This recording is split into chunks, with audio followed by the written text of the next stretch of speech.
விட்டல விட்டல பாண்டுரங்கா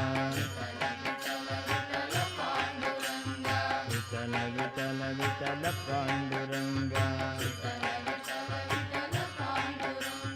விட்டல விட்டல விட்டல பாண்டுரங்கா விட்டல விட்டல விட்டல பாண்டுரங்கா கரகமலம் மம शिरसि निधाय करुणा चक्रे गुरुनाथः. இந்த கீர்த்தனம் அண்ணாவோட கீர்த்தனம், போதேந்திராவை பத்தி சொல்ற கீர்த்தனம். அவருடைய கைத்தாமரையை எடுத்து சிரசில் வைக்கிறார். கரகமலம் மம சிரசி நிதாய கருணா சக்கரே. தலையில திருவடியை கையை வச்சு கருணை பண்ணினார். இங்க கபீர்தாசருக்கு திருவடியை வச்சு பண்ற. குருநாதர் தொட்டா போருங்கிற ஸ்பரிச தீட்சை அவ்வளவு தேவையில்லை. கட்டாட்சம் நயன தீட்சை. நயன தீட்சைக்கு ஒரு விசேஷம். சிங்கேரி பீட்டத்தில் இப்போ இருக்கிறதுக்கு முன்னாடியெல்லாம் உள்ள ஒரு பெரியவாளுடைய சரித்திரம் ஒன்று இருக்கு. நார்த் இந்தியாவிலேருந்து வந்த ஒரு பெரிய சாஸ்திரஜன் வித்வான் ஒருத்தன் சிருங்கேரியாவா பெரிய மகாசன்னிதானத்தையே வாக்கியார்த்தத்துக்கு வாக்குவாதத்துக்கு கூப்பிடுறான். அவளும் இது மாதிரி உள்ள விஷயங்கள் எல்லாம் விரும்பல. அவர் ராமகிருஷ்ண பரமஹம்சருடைய சந்நிதியிலேயே பெரிய வித்வான்கள்லாம் உண்டு.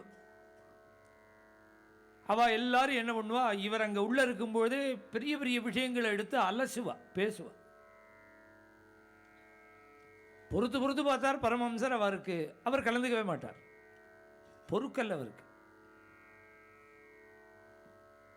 இப்படி ஒருத்தருக்கு ஒருத்தர் பெரிய நல்ல விஷயங்கள் தான் பேசுகிறார், சாஸ்திர விஷயம்தான் பேசுகிறார். இவா எல்லாரையும் அழிச்சுன்னு போயிட்டார். நான் பரமஹம்சர் இங்கே வாங்கோன்னு எல்லாரையும் அழிச்சுன்னு போனார். தெருக்கோடிக்கு போனால் 20 நாய் இருந்தது. எல்லா நாயும் குலைச்சுட்டே இருந்தது. வெள்ளு குலைக்கிறது. ஒரு நாய் மாத்திரம் குறைக்கவே இல்லை. என்னன்னு பார்த்தா அதுக்கு ஒரு எலும்பு துண்டு ஆகாரம் கிடச்சிடுது. அது ஆகாரத்தை சாப்பிட்டு இருக்கு, குலைக்கல. பாக்கி நாயெல்லாம் குலைச்சிது. இதை காமிச்சார், வந்துட்டார், பேசவே இல்லை. அனுபவத்துக்கு ஒன்று கிடைக்கிற வரையில் நாய் மாதிரி எல்லாரும் குலைச்சுட்டு இருப்பான்னார். நாயமாத்மா பிரவச்சனேன லப்யா அப்படின்னு உபனிஷத்தை இது மாதிரி பேசுறதுல கிடைக்க மாட்டாங்கிறது. பின்ன பேசுறதெல்லாம் எதற்குன்னா ஆசவரத்துக்கு தான் பேசுறது. எதிர பேசினா கிடைப்பான்னு அர்த்தம் இல்லை. இப்படி அவாவா சாஸ்திர விஷயங்களை பேசி இவர் பேசிண்டு பெரியவாளையே கூப்பிடுறான். ஆச்சாரியாலேயே நீ வாக்குவாதத்துக்கு வாங்க, நான் உங்கள் வித்வத்தை கேட்கறதுக்கு தான் உட்காந்துருக்கேனே தவிர நான் பேசுறதுக்கு வரலேன்னார். இவர் ஒரு பெரிய பீட்டாதிபதியை வாக்குவாதத்தில் ஜெயிச்சுட்டா அது பெரிய கிரெடிட் இல்லையா அவனுக்கு, வித்வானுக்கு? வான்னு கூப்பிட்டுட்டே இருக்கான். இவர் என்ன பண்ணார், அவள் பாடசாலையில் படிக்கிற பசங்களில் இது மாதிரி சின்ன சின்ன பையங்களாக உட்காந்துருக்கான். 8 வயசு பையன். அவனுக்கு என்ன வேதத்தில் ஆகிருக்குன்னா புருஷ சூக்தம் தான் இருக்கு, வேறு ஒன்றும் தெரியாது, ராமசப்தம் கூட தெரியாது. இந்த வித்வான் சாஸ்திர விஷயங்கள் பேசிகிட்டே இருக்கும்பொழுது இந்த ஆச்சாரியால் அந்த பையனையே பார்த்து சிரிச்சுட்டே இருந்தார். அந்த பையனையே பார்த்து சிரிச்சுட்டே இருந்தார். அந்த வித்வான் நீர் பேச வாரும்னா வரமாட்டேன்னு விட்டார். அப்போ என்னை கண்டு பயமானா, உன்னை கண்டு பயம் இல்லை, எனக்கு இது காரியம் இல்லைன்னார். அப்போ நான் சொன்னதுக்கு பதில் இந்த குழந்தை சொல்லுவான்னார். 8 வயசு தான் நடந்தது இந்த குழந்தைக்கு. இந்த குழந்தை சொல்லுவான்னு. அவனுக்கு ஒன்றுமே ஆகலை, ராமசப்தமே தெரியாது. குழந்தை சொல்லுவான்னார். சொல்லு பார்ப்போம்னா அவன் பேசின அத்தனையும் பூர்வபட்சம் பண்ணி 2 மணி நேரம் அந்த குழந்தை சம்ஸ்கிருதத்தில் அவன்கிட்ட பேசினது. கட்டாட்சம் சக்கரே குருநாதா. ஒன்றும் தெரியாத அந்த குழந்தைய கட்டாட்சத்தினாலேயே சர்வஜனா பண்ணின தபஸ்வி அவர். அப்புறம் அவன் அந்த குழந்தை தான் அடுத்த பீடாதிபதியா. இதுக்கு சாக்ஷுஷ தீட்சைன்னு பேர். கண்ணால் பார்த்தா போதும். ஆமை மீன் பறவை போலேன்னு தமிழில் ஒரு பழமொழி. ஆமை, மீன், பறவை. பறவை வாயில் கொண்டு வந்து கொடுக்கும், மீன் கடாட்சம் பண்ணும், ஆமை நினைச்சுக்கும் குஞ்ச, தன்னுடைய கொஞ்ச. அதுபோல் குருநாதர் ஸ்மரிச்சாலே போகிறோம். அவர் நம்மளை ஸ்மரிச்சுட்டாலே நமக்கு என்ன வேணுமோ எல்லாம் வந்துடுமா. இப்பேற்பட்ட கருணாமூர்த்தியான குருவிட்ட போய் லபக்கு மிச்சம் வச்சிருக்கிறதெல்லாம் எடுத்து சாப்பிட வேண்டிய அவசியமே இல்லை. கிருபை பண்ணினா போ. எப்பேற்பட்ட குருன்னா நமக்கு தெரியாது. கனகதாசர் சொல்றார், சர்வஜ எங்கும் நிறைந்த வாசுதேவன் குருநாதருடைய கையில் இருக்காங்கிறார். எங்கும் இருக்கிற பரம்பொருள் குருநாதரோட கையில் இருக்கு. இது ஆச்சரியம் இல்லை. ஒரு குருவை தேடி ஒரு பிருந்தாவன பக்தர் ஒருத்தர் வர்றார். அவருக்கு ஹரிவியாச தேவர்னு பேர். அவர் குருவை தேடின்னு வர்றார். அவர் குருவா யாருன்னு நினைக்கிறார்னா பட்ட ஸ்ரீபட்டர்னு ஒருத்தர், பெரிய மகாத்மா. அவர் அந்த ஸ்ரீபட்டரை தேடின்னு வர்றார். ஹரிவியாச தேவர் பட்டர் பிருந்தாவனத்தில் இருக்கார். பிருந்தாவனை வந்து குருநாதரை சேவிச்சு என்னை கட்டாட்சம் பண்ணணும், என்னை சிஷ்யனா ஏற்றுக்கணும், எனக்கு உபதேசம் பண்ணணும், அனுகிரகம் பண்ணணும்னார்.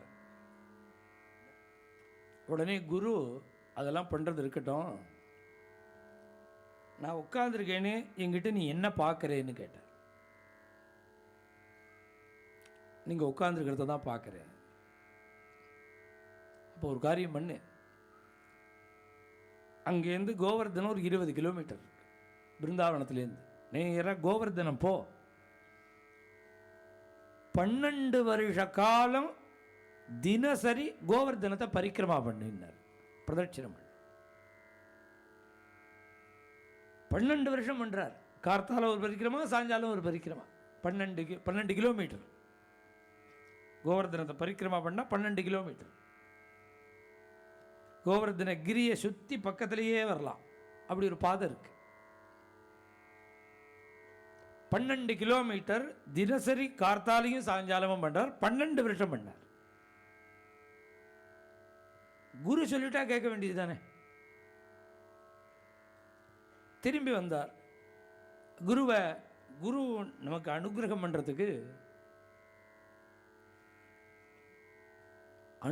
பண்றதுக்கு உபதேசம் பண்ணணும். அந்த மந்திரத்தையோ நாமத்தையோ பிடிச்சிண்டு நாம ஜபம் பண்ணி அது பலனை கொடுக்கும். எப்படி பலனை கொடுக்கும்? பகவத் தரிசனம் தான் பலன். கிருஷ்ணனை தரிசனம் பண்றது தான் பலன். அப்படி ஒரு உபதேசத்தை வாங்கிக்கணும். தனக்கு தகுதி வேணுங்கிறதுக்காக குரு 12 வருஷம் கோவர்தனத்தை பிரதட்சிணம் பண்ண சொன்னார் அப்படின்னு இவர் நினைச்சுட்டு இருக்கார். அது நியாயம் தானே. பிரதட்சிணத்தை முடிச்சுட்டு வந்து நமஸ்காரம் பண்ணினார். எனக்கு உபதேசம் பண்ணுங்க. உபதேசம் இருக்கட்டும், என் மடியில் என்ன பார்க்குறேன், நான் உட்காந்துருக்கேனே, என்கிட்ட என்ன பார்த்தேன்னார். நீங்கள் உட்காந்துருக்கிறது தான் தெரியுது. இன்னும் 12 வருஷம் போய் திருப்பி பரிக்கிரமா பண்ணு. திருப்பி 12 வருஷம் கோவர்தனத்தை பரிக்கிரமா பண்ணுன்னார். திருப்பி பிருந்தாவனத்திலேருந்து கோவர்தனம் போனார். தினம் 2 பரிக்கிரமா. 12 வருஷம், 24 வருஷம் போயிடுச்சு அவருக்கு கோவர்தனத்திலேயே. 12 வருஷம் பண்ணினார். 12 வருஷம் பூர்த்தியாகி குருநாதர்கிட்ட வந்து சேவிச்சார். சேவிச்சு உபதேசம் பண்ணுங்கன்னு தானே கேட்கணும். சேவிச்சுட்டு கையை கூப்பின்னு நின்னார். என் மடியில் என்ன பார்க்குறேன்னு அவர் கேட்டார். தாரதாரியா கண்ணீர் விட்டுண்டு, இந்த தொடையில கிருஷ்ணன், இந்த தொடையில ராதையை பார்க்கிறேன்னார். இங்க கிருஷ்ணன் இருக்கா, இங்க ராதை இருக்கா பார்க்கிறேன்னா.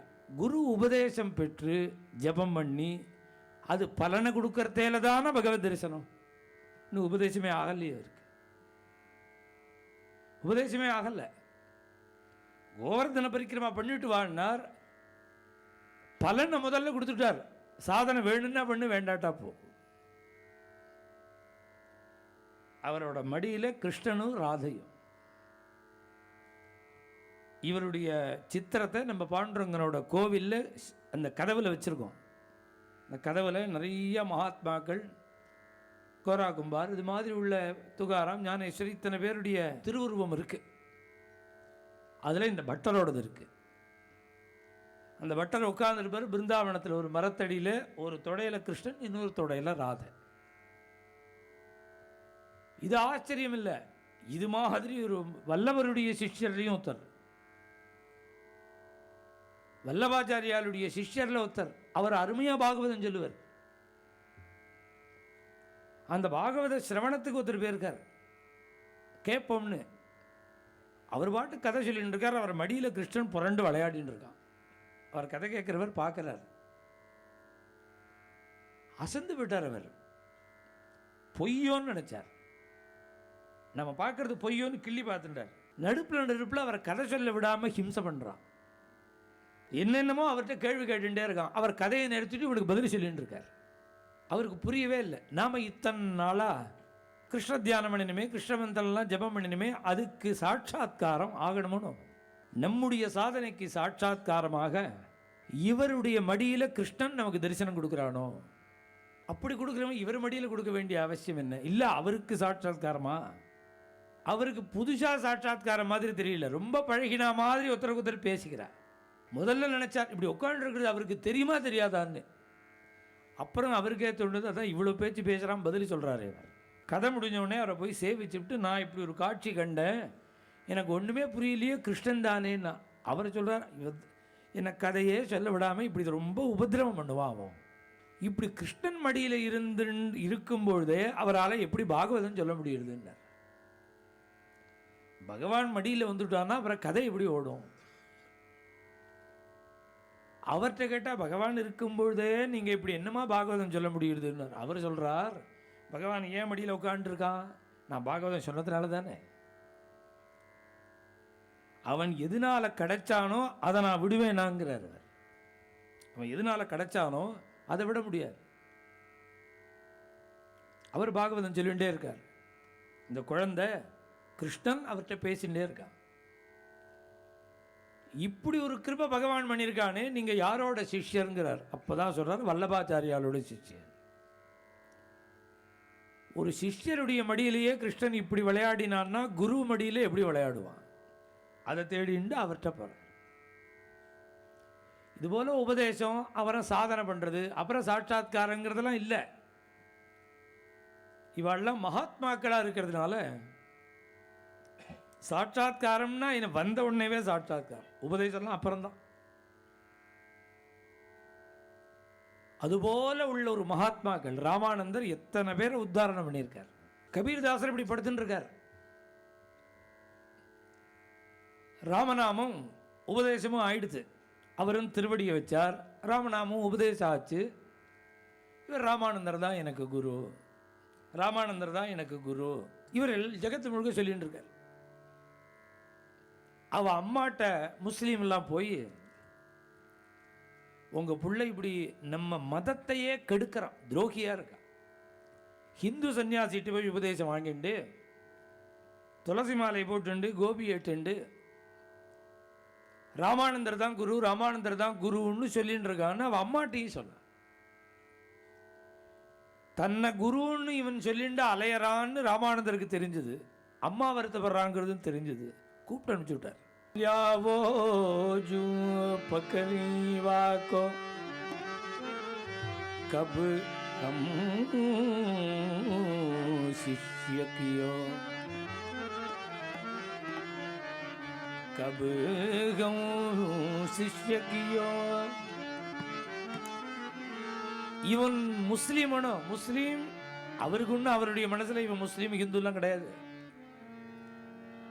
பாக்கி பேருக்கு இவனுடைய பிரபாவம் தெரியணுங்கிறதுக்காக ஒரு திரையை போட்டுண்டு பின்னாடி நின்றுண்டு குரு பேசுறாராம், நேராக பேச வேண்டாம்னு. கபுகம் சிஷ்யக்கு, என்னோட சிஷ்யன் என்னோட சிஷ்யன் எல்லாத்தையும் சொல்லிட்டு இருக்கியே, நான் எப்போ உனக்கு உபதேசம் பண்ணேன்? எப்போ நீ சிஷ்யனா ஆன? லியாயே கரி பர்தாமே பூச்சி ககி பூச்சி ககிடா. திரைய போட்டு பின்னாடி நின்று பேசுற. உடனே கபீர்தாசரை சொல்ற, நடந்த முழுக்க சொன்னார். நான் படுத்துட்டு இருந்தேன். நானா படுத்துக்கல, அசரீரியா ராமர் சொன்னார். நான் படுத்துட்டேன். நீங்கள் திருவடியை வச்சுட்டு ராமராமான்னு சொன்னேன்.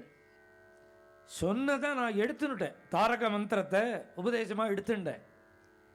அந்த நாமம் எப்பேற்பட்ட நாமம்? ரமந்தே யோகினோனந்தே சத்யானந்தே சிதாத்மனி இது ராமபதேனாசம். உபனிஷத்து சொல்றது இந்த ராமன்னா அந்த ராமநாமத்துக்கு என்ன அர்த்தம்னு சொல்றது. ரமந்தே, எல்லாரும் அதில் லயிக்கிறாளா, ரமிக்கிறா. எதுல? யோகினா ரமந்தே. யோகீஸ்வரர்கள், மகாத்மாக்கள், ஞானிகள்லாம் ரமிக்கிறா. எதுல? அனந்தே, சத்யானந்தே, சிதாத்மனி. சத்தியவஸ்து, ஆனந்த வஸ்து, சித் வஸ்து, ஆத்மஸ்வரூபி.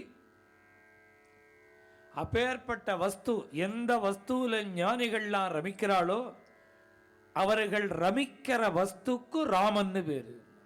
ரமந்தே யோகினோனந்தே சத்யானந்தே சிதாத்மனி இது ராமபதேனாசு பரம்பிரம்மாபிதீயதே. அது எப்பேற்பட்ட நாமம்? ராமநாமம். இந்த நாமத்தை சர்வ சாஸ்திரங்களும் ராமநாமத்தினுடைய பிரபாவத்தை சொல்றது. ராம் நாம மந்திர யஹி லிखो सब தந்திரணி மே. சகல சாஸ்திரங்களையும் இதனுடைய பெருமை சொல்லப்படுறது, ராமநாமத்தோட பெருமை.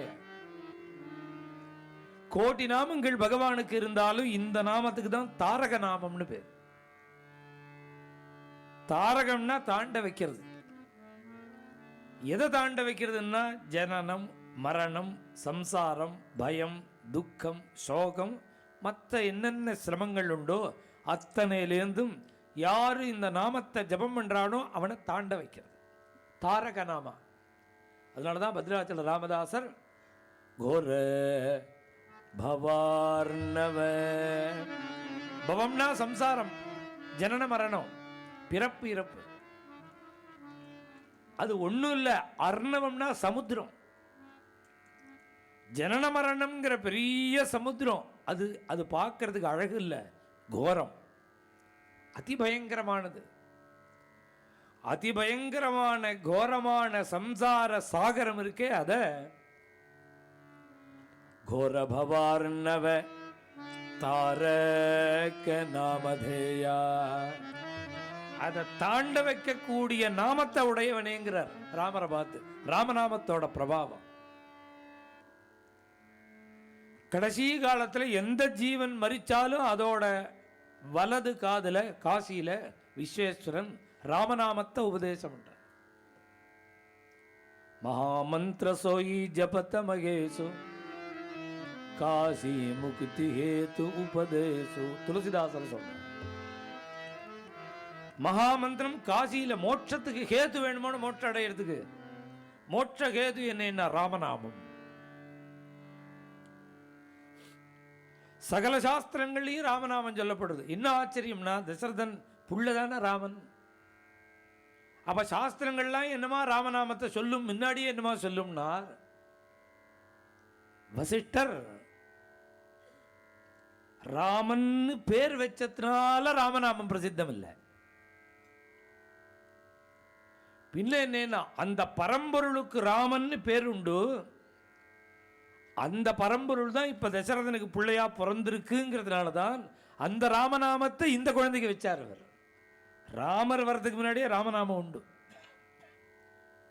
அப்ப அந்த ராமநாமம் சாஸ்திரங்கள் எல்லாம் சொன்ன ராமநாமம் வேற, தசரதர் பிள்ளை வேறையான்னா ரெண்டும் ஒண்ணுதான்.